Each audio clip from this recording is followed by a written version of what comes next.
Can everyone hear me? I can hear you, Artina. Okay.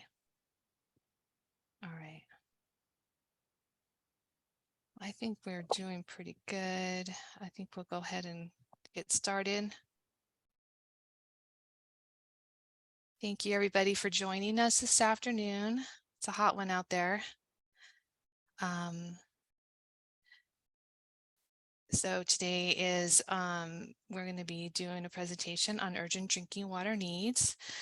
And this is part of the TA Providers Training Series. You can go to the next slide, Ibby.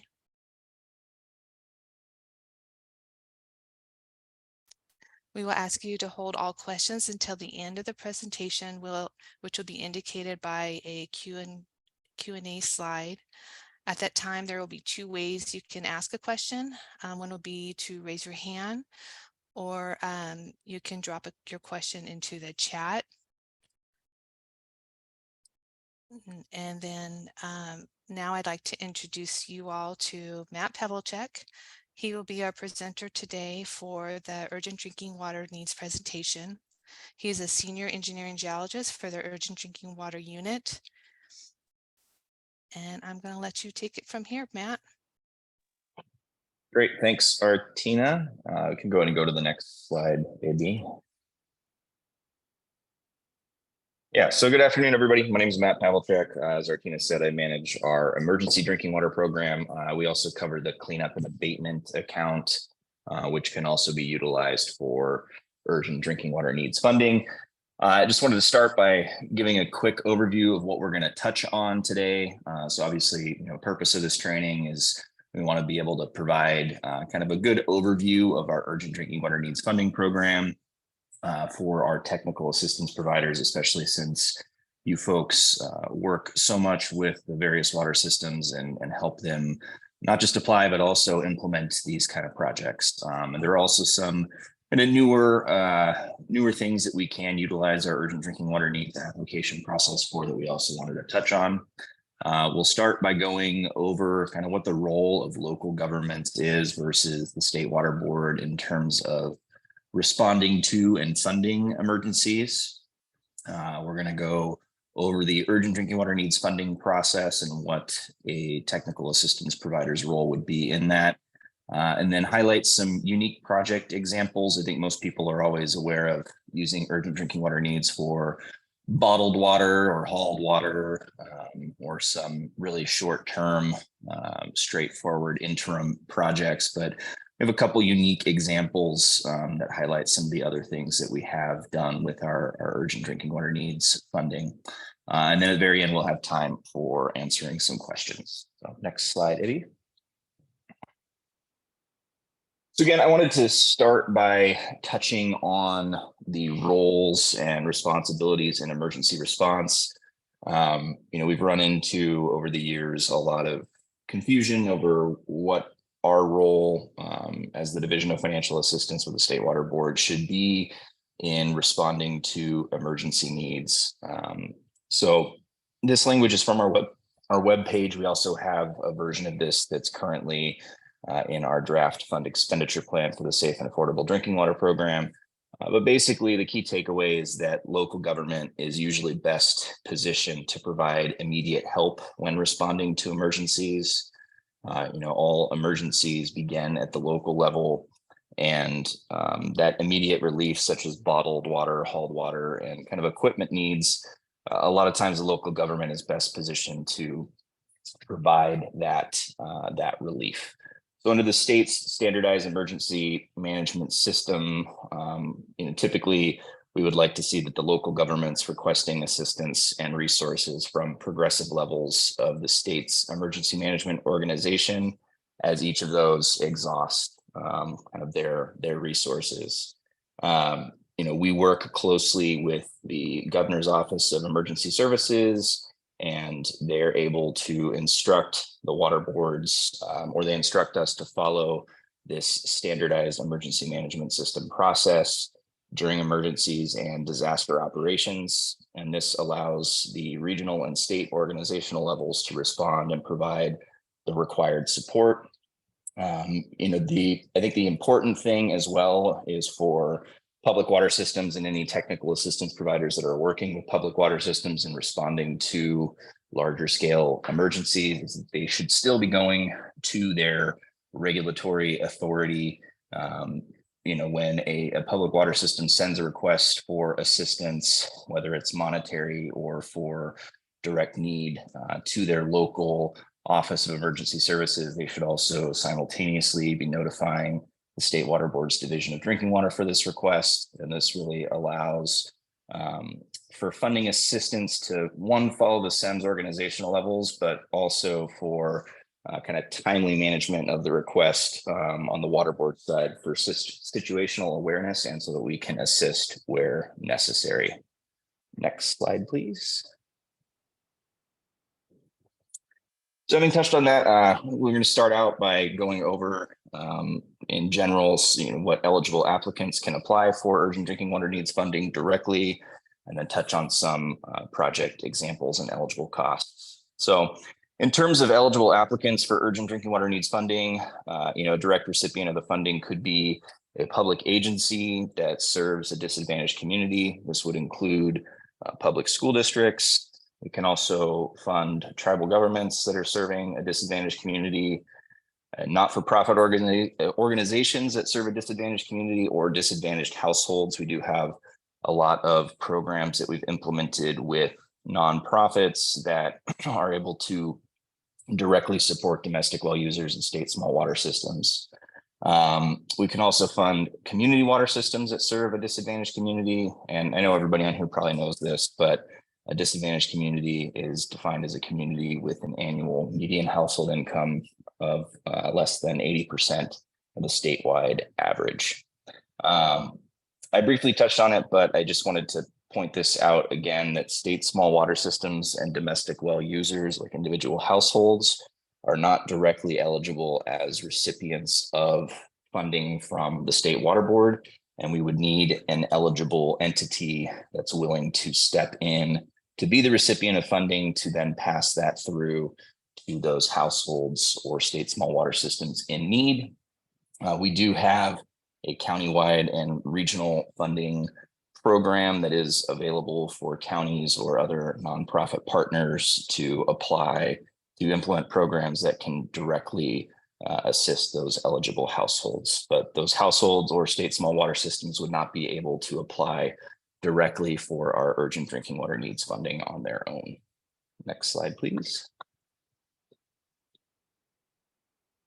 Okay, so in terms of eligible project types, in general, the funding is available for addressing urgent water quality issues, which could be, for example, the exceedance of a primary maximum contaminant level, or MCL, or some kind of water supply or outage scenario. So this could be a threatened water supply issue where we are looking at the imminent failure of a tank or some other infrastructure, or it could be drought related as well. Typically, the funding is utilized primarily for providing interim solutions. So this would be provisions of interim alternative water supply, such as bottled water, hauled water, and then vending machines or kiosks. We also fund emergency improvements or repairs to the existing water system infrastructure to make sure that there's an adequate supply of clean and safe drinking water available for the water system. Most examples of this would include things like pump replacements, lowering of intakes, repairing or replacing tanks. We also have done some emergency interties in the past. And the only kind of caveat to this is that usually when we're looking at the emergency repair or infrastructure improvement, we're also going to want to make sure that that's the most cost-effective solution. So, in some instances, it may make more sense to keep a community on hauled water while we explore some other project or other funding source that may be better suited to address the long-term need. And then in addition to that, we do also fund quite a few point of use and point of entry treatment projects that benefit individual households. Most of the time, this is kind of more in line with the countywide and regional funding program that I mentioned earlier. Although we have in the past done a few for actual water systems that were fairly small, where we were looking at point of use or point of entry for compliance purposes and whatnot, but very, very rarely. So next slide, please. So one of the newer project types that we have been able to fund through our urgent drinking water needs process are construction projects with a limited scope. So these would be longer term solutions such as consolidation. And these projects have to meet certain criteria for us to be able to utilize this urgent drinking water needs application process rather than our traditional construction funding process. So this criteria comes straight from our fund expenditure plan. The projects need to be less than $500,000. They would need to serve a small disadvantaged community, primarily low-income households or a school as well. The water system would need to be out of compliance or at risk, and the project be, because of that, urgent in nature. The project does not. The project would need to not include a extensive planning component. So we would want to see that plans and specs are either already done or that the project is really straightforward and that there's really limited planning that is needed. And we would also want to make sure that there aren't any kind of legal concerns. I mean, basically, we're looking for really shovel-ready, straightforward, easy projects that we can quickly move forward with utilizing our urgent drinking water needs application process. And then finally, we would want to make sure that the project either has CEQA already completed or that the project has been deemed exempt from CEQA. Next slide, please. So I wanted to touch on kind of the TA role in the urgent drinking water needs process. So this kind of shows a flow of communication, if you will. So typically what we see most of the time is that the technical assistance provider is the applicant and recipient of funding directly on behalf of the water system.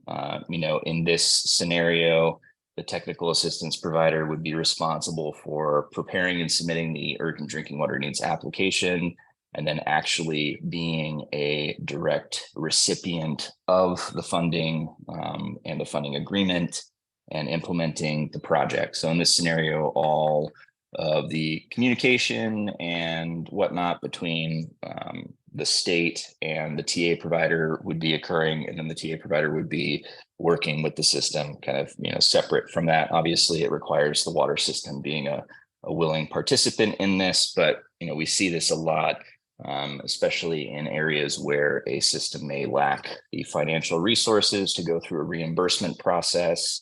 And we've worked with several of our TA providers or nonprofits in kind of filling this role where they are the direct applicant and recipient of funding and implementing the project on behalf of the eligible water system. Next slide, please, Amy.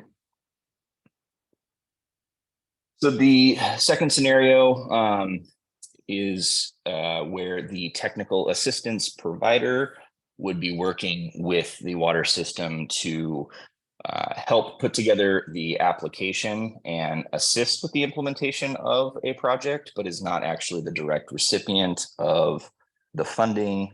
So in this scenario, the water system themselves would be our grantee. They would incur the costs and request reimbursement, but the technical assistance provider would be available to assist in putting together the application, or in some scenarios, we've had technical assistance providers assist with like grant administration and invoicing and whatnot as well. A lot of it really just depends upon the capacity of the water system that we are working with. A lot of times these smaller, very disadvantaged water systems lack the TMF to be able to effectively manage a grant and implement a project on their own, and need varying levels of assistance from our technical assistance providers. Next slide, please. Okay, so I just wanted to quickly go through what our funding process overview looks like. So going from left to right, we'll start out where, public water system or technical assistance provider is going to submit the urgent drinking water needs funding application to us. Once we receive that application, typically through our standard email inbox, we will assign a project manager who will begin a review. And then depending upon how complete the application is, there may be follow-up questions either for the system and the technical assistance provider, or also for the regulating entity. We really like to see our Division of Drinking Water and the district engineers involved and supportive of the urgent drinking water needs projects that we are proposing for funding approval, or the LPA, if it's an LPA county, and really want their support in what's being proposed and also in justifying the urgency of seeking our urgent drinking water needs funding. So once we have addressed all of the questions we have a complete application and we have support from the regulating entity, either UDW or the LPA, our staff will prepare a funding recommendation for management approval. And then in step 4, a project would actually get approved. And that approval date is typically what we would call our eligible start date for when costs can begin to be incurred. Typically we're looking, depending upon how complete an application is, we typically look at about 6 to 8 weeks to getting to the point of having funding approval in place. Now, if it's a true emergency project where there's an actual outage, we are able to get funding approval within a matter of days at most. It really just depends upon what the urgency of the project is in terms of how quickly we can get approval. But for most of the ones that we see, we're usually in that kind of 6 to 8 week range to get approval. So then, like I said, in step 5, once the project is approved, the recipient, either a TA provider or the water system themselves, would be able to start incurring costs to implement a project. We're concurrently at that point in step 6 developing a scope of work and negotiating and executing a funding agreement. Now, the costs, although they can be incurred, we're not able to actually reimburse for any of those costs until that agreement is executed. So after step 6 and step 7 is when a recipient would be able to start submitting their reimbursement requests and progress reports. And then depending upon whether or not there are any disputes at that point, we would be able to pay out those reimbursement requests to either the water system or to the TA providers as well. Next slide, please. So again, just going to touch on invoicing and reimbursement process. I'm going to go through this pretty quickly just because it's pretty routine, and it's probably fairly similar to what folks are used to in the agreements that you are working with us on already. But just to give a high level overview, again, funding from the Urgent Drinking Water Needs Program is through a reimbursement process, meaning that the costs need to be incurred before a recipient can submit invoices and we can issue reimbursement. We can only pay reimbursement once a funding agreement has been executed. So recipients need to be prepared to cover the upfront costs for several months or hold on beginning work until a funding agreement is executed. I will note that we do allow for, I would say, limited fees and interest on bridge loans if obtaining bridge loan funding is going to help facilitate a water system being able to actually implement a project, especially if there are significant cash flow concerns. Invoices and progress reports are typically due quarterly within 45 days following the end of each calendar quarter. and they must be accompanied by a detailed progress report that describes the activities that were conducted in that quarter. Kind of the level of detail can change depending upon the complexity or scope of the project, but we need that to substantiate what is being requested for reimbursement. And then we have a template, obviously, that we provide for those. And we usually also want updates on the status of a long-term solution. So say this is like an interim bottled water project or emergency intertie that we're providing funding for. In those progress reports, we're going to want to know how the progress is going towards implementing the long-term solution. And most of that is, just wanting to make sure that we're in the loop. But another part of it is that if we're going to have to look at doing an amendment to add additional funding or a time extension because there's delays with a long-term solution, we want to be aware of that as far out as possible, so that we can work with the technical assistance provider or with the system as the recipient to get that amendment in place well before the current agreement actually expires. And then assuming that there are no disputes required, we typically are paying out approved invoices within 45 days of submittal. Next slide, please. Okay, so just a couple screenshots here. We have our urgent drinking water needs application available on our webpage, but just wanted to touch on what some key information is that we're going to need for an application. And again, sometimes the level of detail can change depending upon what the true urgency is of a project. At a certain point, we have to make a decision to proceed with making a funding recommendation or proceed with an approval without necessarily having all of the answers nailed down if a project truly is urgent.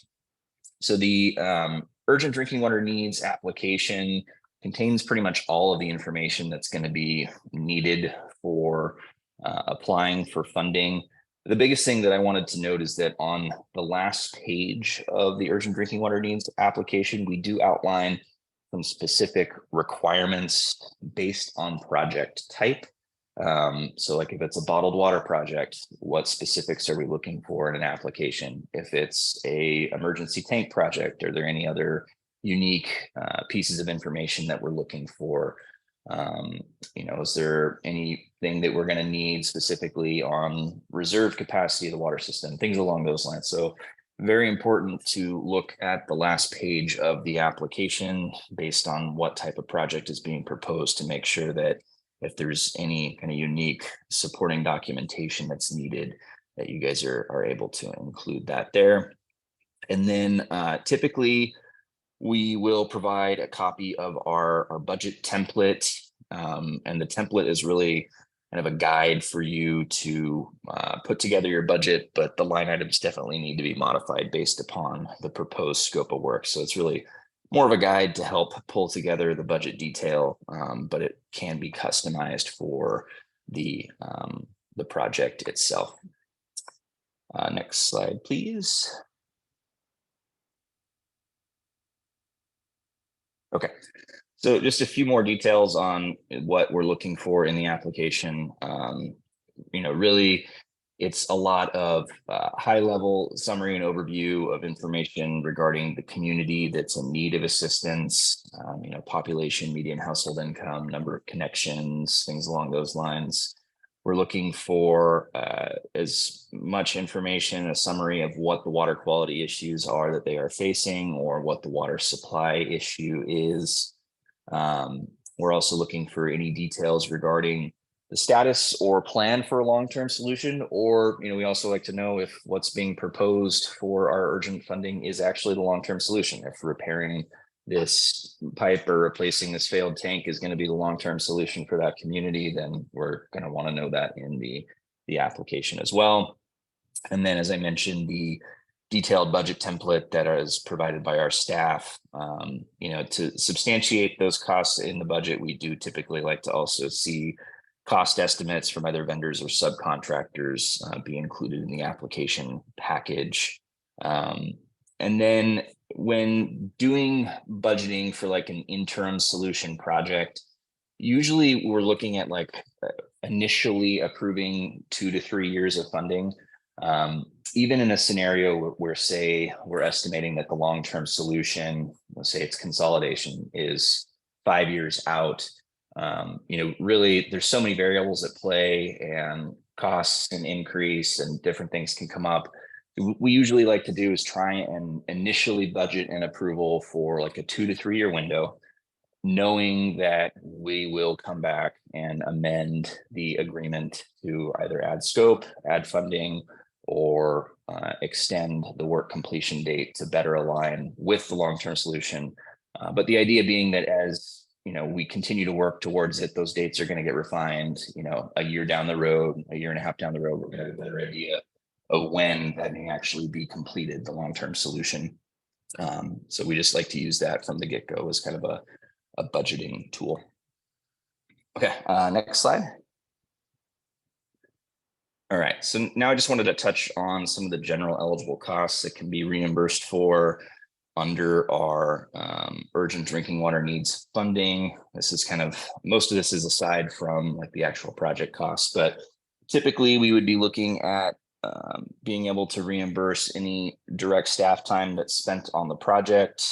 So this would include any administration, outreach, or coordination with the subcontractors and vendors for the project. We always like to just flag that our labor rates that we include in this category can only include the salary plus fringe for those direct employees of the recipient. And also fund any operating expenses. So these would be like direct project costs, such as supplies and equipment that are necessary to implement the project. Obviously, any professionally contracted services, which would be work that's completed by vendors, subs, or consultants to implement the project. Any essential project related travel can be covered. Just to flag that any reimbursement for travel under any of our agreements really needs to follow the rates laid out by the California Department of Human Resources.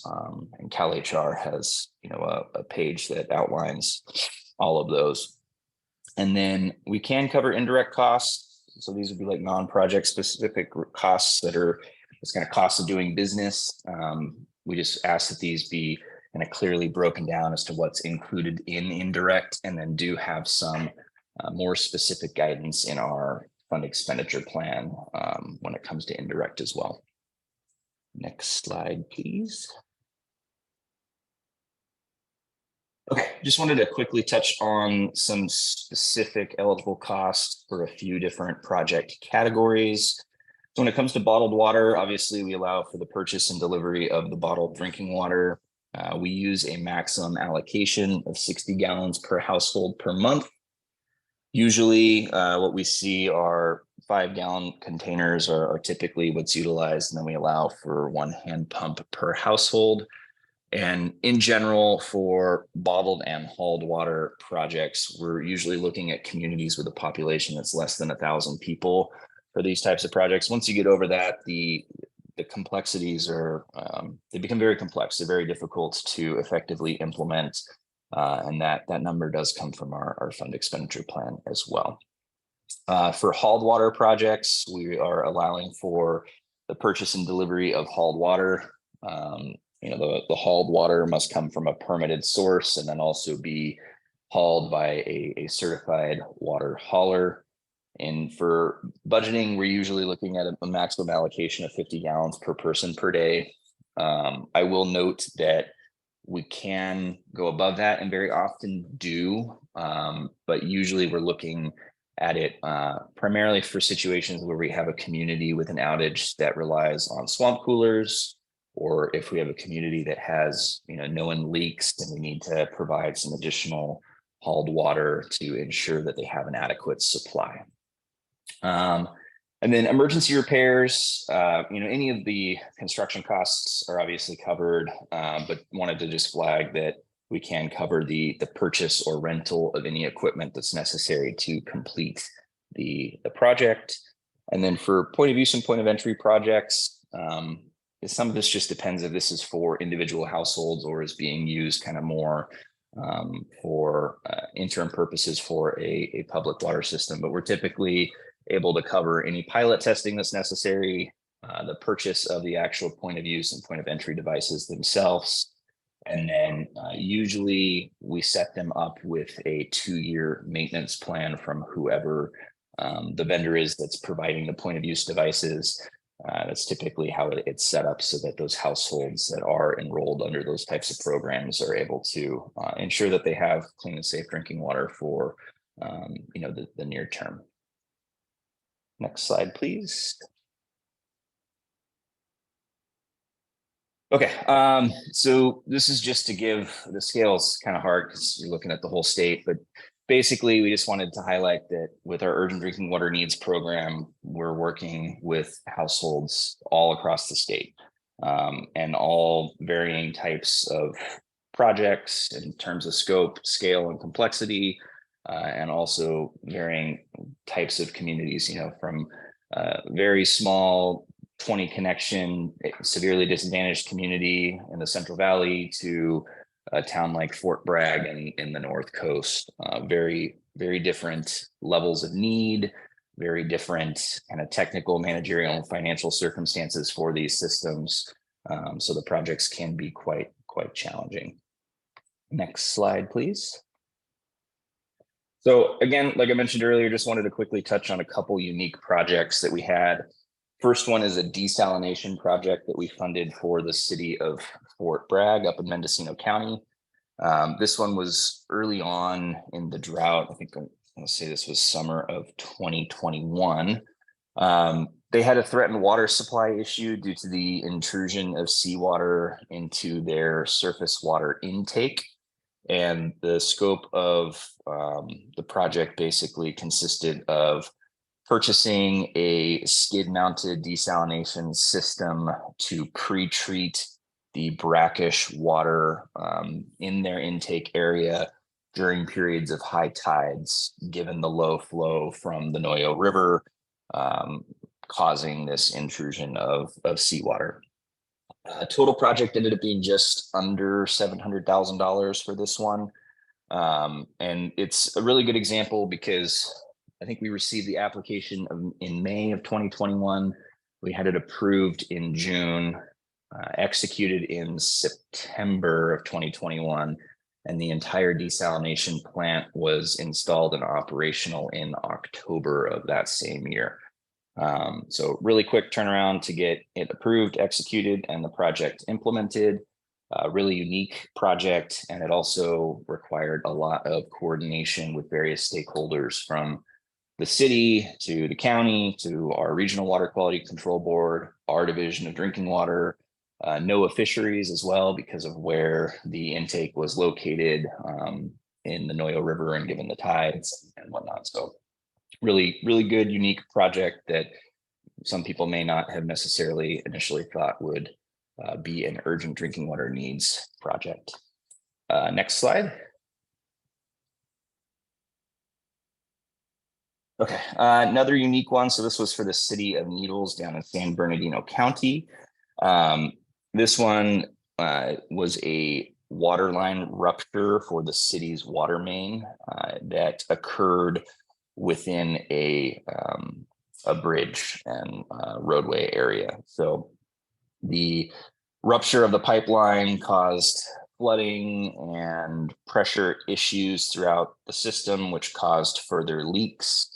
So this one was right around $350,000 that we funded. The project consisted of an alternate supply line to restore pressure to the system, and then we worked with the city to repair the actual main distribution line and then do the asphalt repair on top as well. So pretty unique project, a lot of complexities with where the rupture was, and another one that we completed on a pretty quick turnaround. Next slide. Okay, so this one is a water storage tank replacement project. And actually, these next two projects I'm gonna highlight fall under that new category that we can use our urgent drinking water needs application for, those construction projects. So this was or is, it's still active, a project with the city of Firebaugh and Los Deltas. It's a small disadvantaged community.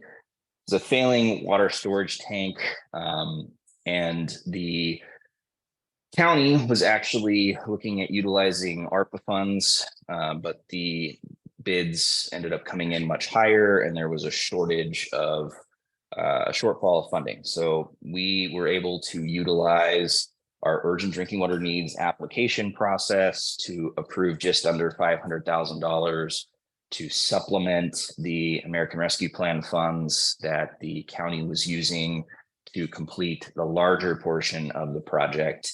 And in the end, this will provide a 500,000 gallon storage tank, all the required components to store and pump the water for the community of Los Deltas. And the whole project's not being completed with our funding, but this is just a unique example where we were able to use our expedited urgent drinking water needs application process to approve just under $500,000 to supplement the other funding that the community was receiving. Next slide. And this is the last example. So this was our Avenue 50 consolidation project with Indio Water Authority. This was an outage situation due to a failed well. And basically it was a little community with 5 homes that were out of water, and we were able to utilize our urgent drinking water needs application with that expedited construction funding to complete a consolidation project with Indio Water Authority, where they were able to install laterals and meters for each home and connect them into Indio Water Authority's distribution system. So another fairly straightforward project, pretty quick and easy. This is one of those ones where, because of the outage, we were able to classify it under a CEQA exemption. It was very straightforward, required very minimal planning, and was less than that $500,000. So it's one that we were able to complete under that expedited urgent drinking water needs process based on the authorities granted to us by our fund expenditure plan. And then next slide, which I think is the last one before questions, just has our contact information. So you got my email and phone number on there. It also has a link to our general email inbox, and then also a link to our main urgent drinking water needs webpage.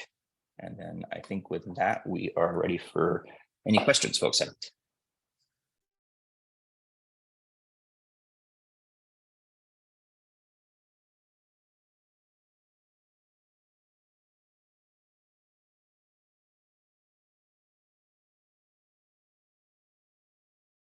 Yeah, you can raise your hands, or you can put questions in the chat box if you have any questions.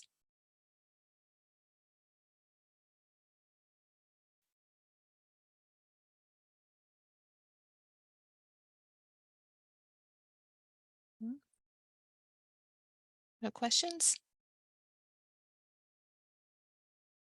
Matt, you must have been very thorough. Well, if nobody has any questions now, you guys can always feel free to reach out. Always available to answer questions if there's a question as to whether or not it would fit under our urgent drinking water needs funding, either as an emergency, or if there's a construction type project that seems like it may fall under those authorities granted to us under the fund expenditure plan, to be able to use this more expedited urgent process for funding those. Always feel free to reach out, and we can certainly talk through them with you guys to try and get these folks as much help as possible. Okay, we do have a question. Will we be receiving a copy of the slides? Yeah, yes, you will be receiving a copy. Probably a week or so, hopefully soon. Any more questions? The only other thing that I was just going to add is, I know our draft fund expenditure plan will be coming out. Like I said, there was the addition of some of the language regarding our kind of role in emergency response. So that's certainly in there. And then there also were some minor tweaks to the construction language for the urgent drinking water needs application and being able to use that for those construction projects. But that's primarily just to give us more flexibility so that our deputy director can consider approving projects that may be over that $500,000 mark, or may have a little more planning than we were thinking. So basically it gives some added flexibility to approve some projects outside of those specific criteria.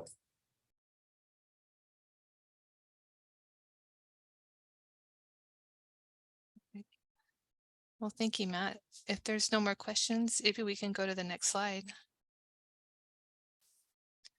Right, just a couple announcements. The next training is designing water systems and consolidation projects.